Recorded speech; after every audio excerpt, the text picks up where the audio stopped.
তো এলাকাবাসী কয় হুজুর রমজানটা যে আইব এটা কেমনে আইব?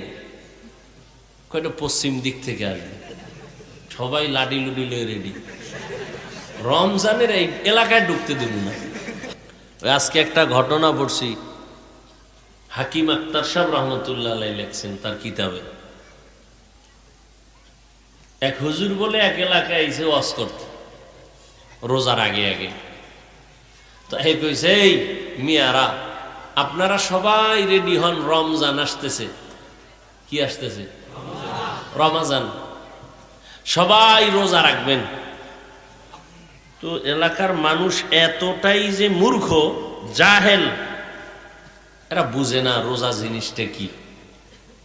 তো একদিন হুজুরের জিগে, হুজুর রমজান কি? কয় সারাদিন না খায় থাকতে হবে। এরকম গজব্য একটা জিনিস আইব সামনে, সারাদিন না খেয়ে থাকা লাগবে। বরকত আছে অনেক, বরকত পরে পারবো কিনা সারাদিন না খায় থাক। হুজুর বুঝাইতেছেন অনেক সওয়াবের কাজ।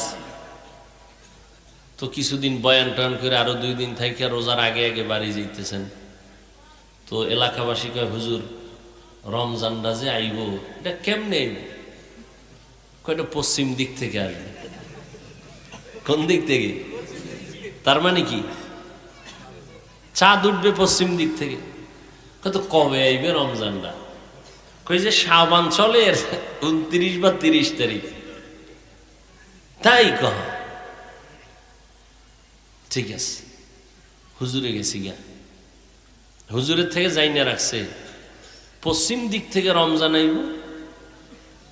আর কি এই শাবানের 30 বা 29 সবাই লাডি লুডি লয়ে রেডি, রমজানের এই এলাকায় ঢুকতে দেব না। কঠিন এক যুদ্ধ হবে। তো 29-30 তারিখ সবাই লাঠি সোটা নিয়ে রেডি, পশ্চিম দিকে আগাইতেছে, অন্ধকার হয়ে আসতেছে।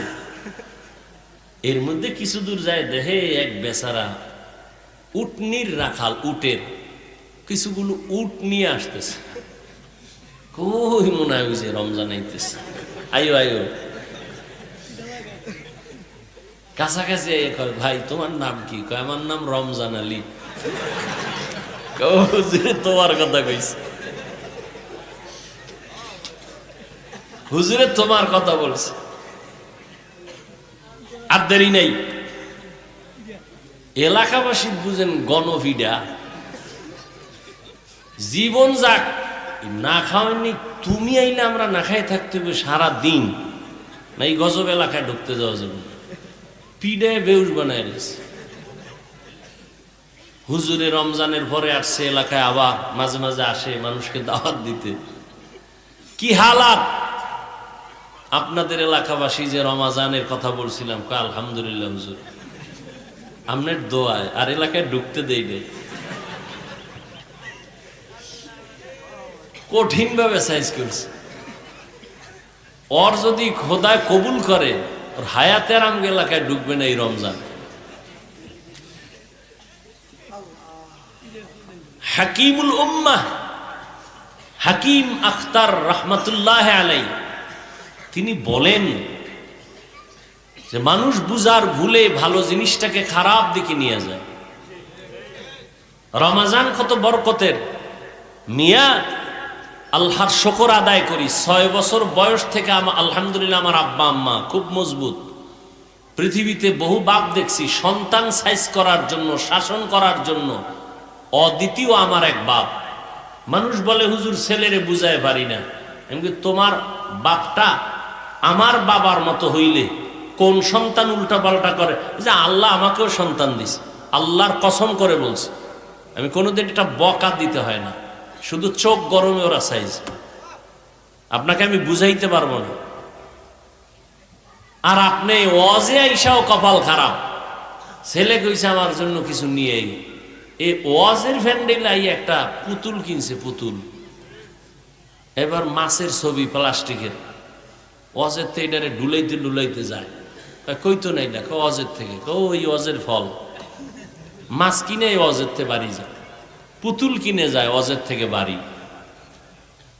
এই হলো ফলাফল। আল্লাহর শুকর, এখনো 6 বছরের কন্যা রোজা তো রাখবেই, না উঠাইলে না খায় রাখবে, রাগ করে খাবেই না। আর আপনাদের সন্তানের কি হালাত? 20-25 বছর হয়ে গেছে, রোজা রাখার খবর নাই। আল্লাহর কোরআন যদি আপনি সত্য মনে করেন মুসলমান হিসেবে, সন্তানের গুনার কারণে মা বাবাকে আসামি হতে হবে আল্লাহর আদালতে, এটা মনে রাখেন।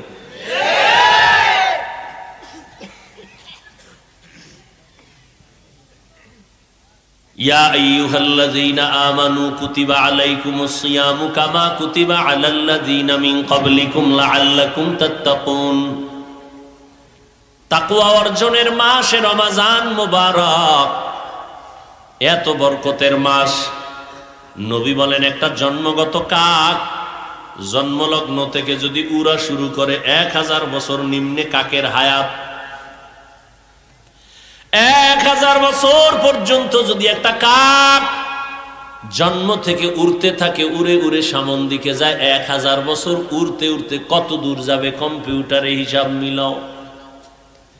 নবী বলেন, একটা কাক 1000 বছর জন্ম লগ্ন থেকে উড়ে উড়ে লাগাতার কত দূর চলে গেল।